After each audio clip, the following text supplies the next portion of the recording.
इस वीडियो की शुरुआत मैं आज एक रियल लाइफ इंसिडेंट से करने वाला हूं।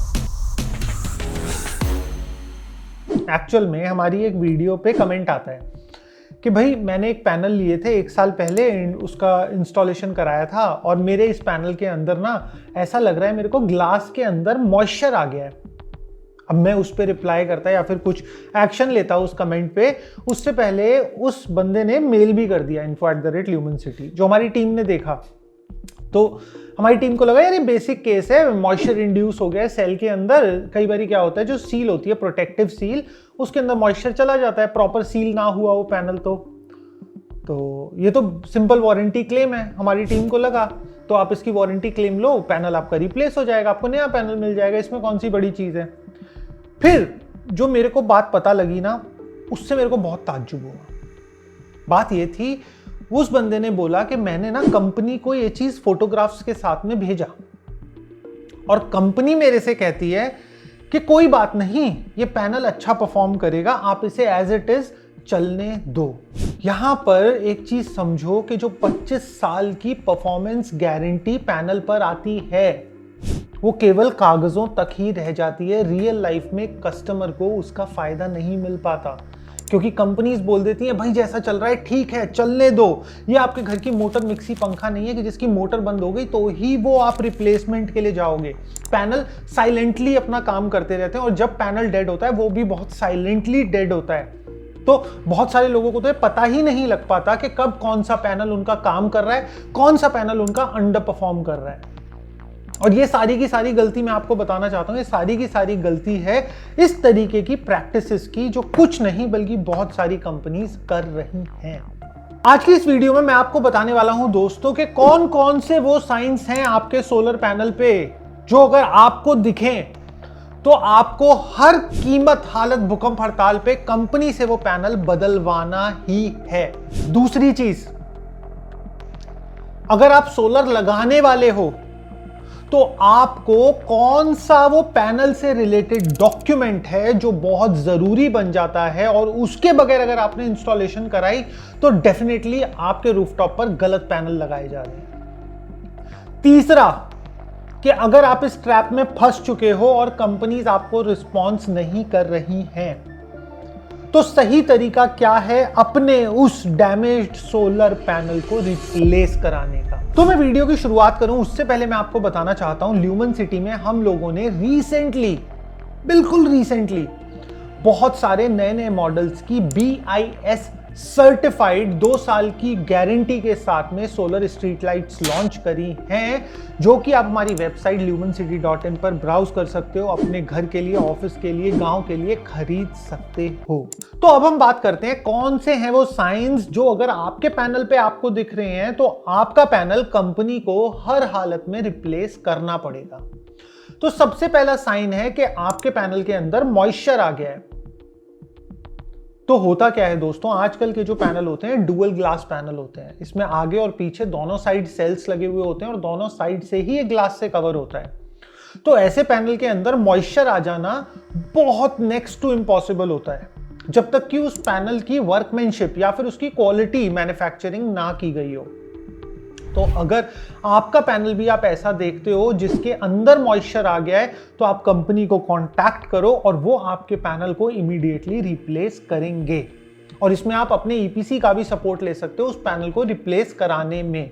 अब मैं आपको रीजन बताता हूं कि मॉइस्चर जाने से किस तरीके का डैमेज होता है। तो सबसे पहले जब पैनल के अंदर मॉइस्चर चला जाएगा तो जो आपके इलेक्ट्रॉन्स आपकी वायर से फ्लो होने थे, अब वो उस मॉइस्चर का सहारा लेके आपके पैनल की आउटसाइड वाली बाउंड्री में और उस बाउंड्री से आपके स्ट्रक्चर में फ्लो करने लगेंगे, जिससे कि आपका इलेक्ट्रिसिटी लॉस होगा और कई वर्स केसेस में तो इलेक्ट्रिकल शॉक तक का भी खतरा हो सकता है अगर आपके यहाँ पे प्रॉपर अर्थिंग नहीं है तो।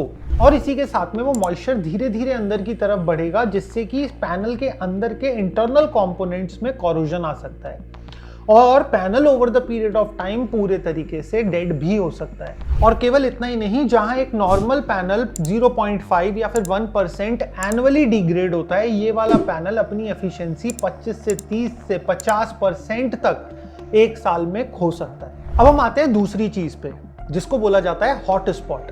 ये एक्चुअली ब्लैक कलर के स्पॉट की फॉर्म में आपको नजर आएगा और वो आपको एक्चुअल में ग्लास के ऊपर नहीं, आपको एक्चुअली दिखेगा कि ये सेल में एक ब्लैक कलर का राउंड स्पॉट बन रहा है। अब ये होता क्यों है? पैनल मैन्युफैक्चरिंग के दौरान जो सेल होता है वो सिलिकॉन से बना हुआ सेल, वो बहुत डेलिकेट होता है। उसके अंदर जब उसको पिक एंड प्लेस से रखा जा रहा होता है तो माइक्रो क्रैक्स उसी समय पे डेवलप हो जाते हैं। फिर जब इलेक्ट्रॉन्स का फ्लो कॉन्टिन्यूसली होता है तो जहां पे क्रैक होते हैं वहां पे रेजिस्टेंस क्रिएट हो जाती है, इलेक्ट्रॉन्स ढंग से फ्लो नहीं कर पाते। जब रेजिस्टेंस क्रिएट हो जाती है तो हीट क्रिएट होती है, जब हीट क्रिएट होती है तो वो हीट स्पॉट आपको नेकेड आई से विजिबल हो जाता है। अगर आप थर्मल स्कैनर का इस्तेमाल करोगे तो आपको ऐसे ऐसे हीट स्पॉट भी देखने को मिल सकते हैं अगर आपका पैनल खराब है, जो कि आपको नेकेड आई से दिखेंगे ही नहीं।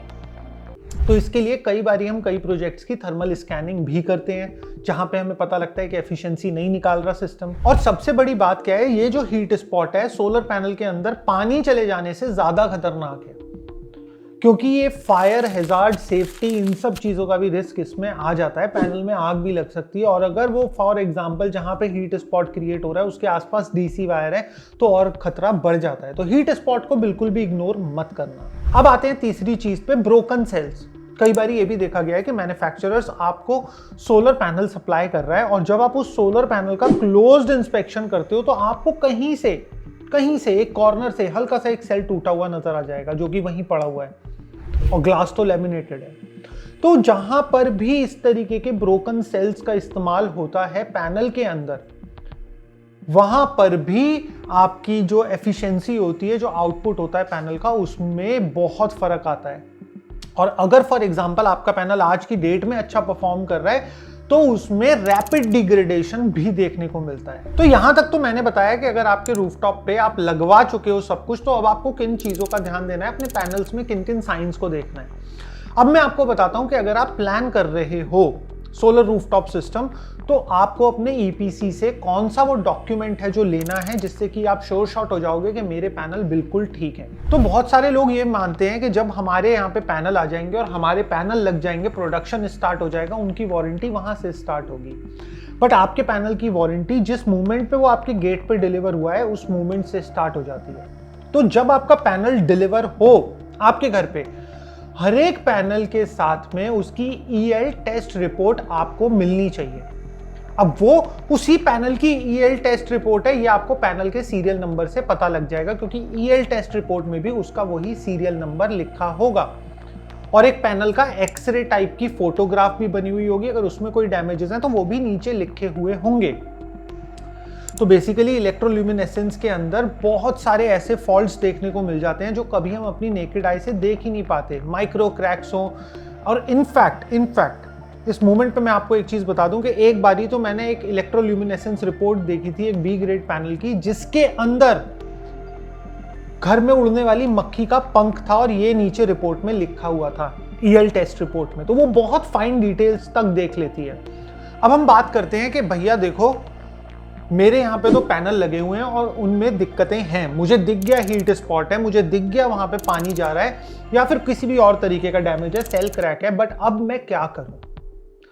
सबसे पहली चीज जो आपको करनी है, आपको हर एक चीज का डॉक्यूमेंटेशन करना है। आपके पास में सोलर रूफटॉप सिस्टम जो आपका लगा है उससे रिलेटेड जितनी भी बिलिंग है, जितना भी आपका फॉर एग्जांपल एमओयू साइन हुआ होगा स्टार्टिंग में एग्रीमेंट, उसकी कॉपी, सारे के सारे डॉक्यूमेंट को आपको अपने पास रखना है, पेपर वर्क प्रॉपर करना है।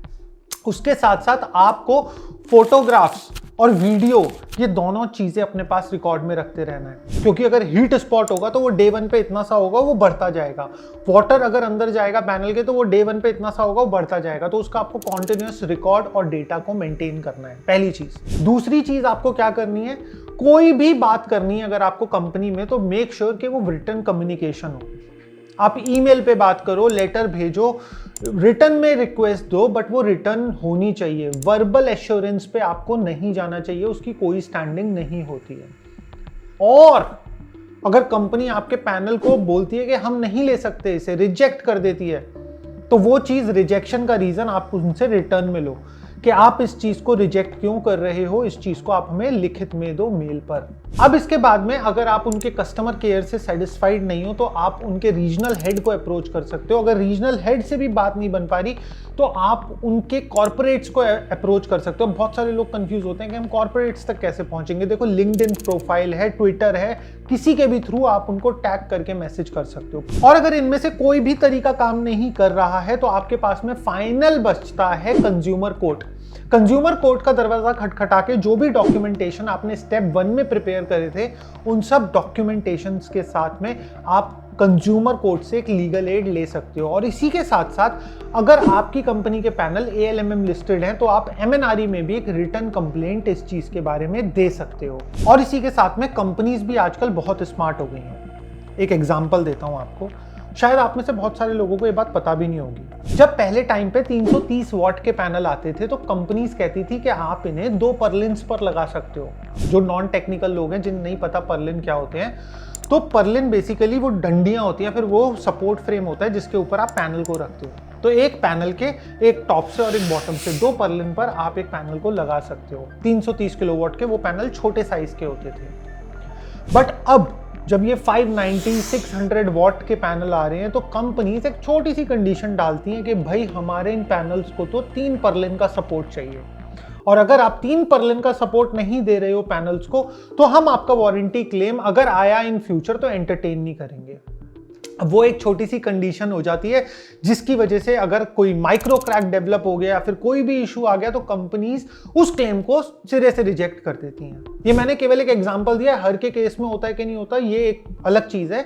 बट अब बड़े साइज के पैनल में 3 पर्लिन का सपोर्ट लेना मैंडेटरी होता है। और देखो, इतने सारे ज्ञान के बाद सब चीजें बॉइल डाउन करती हैं एक ही पॉइंट पर कि आप अपना EPC बहुत ध्यान से चुनो।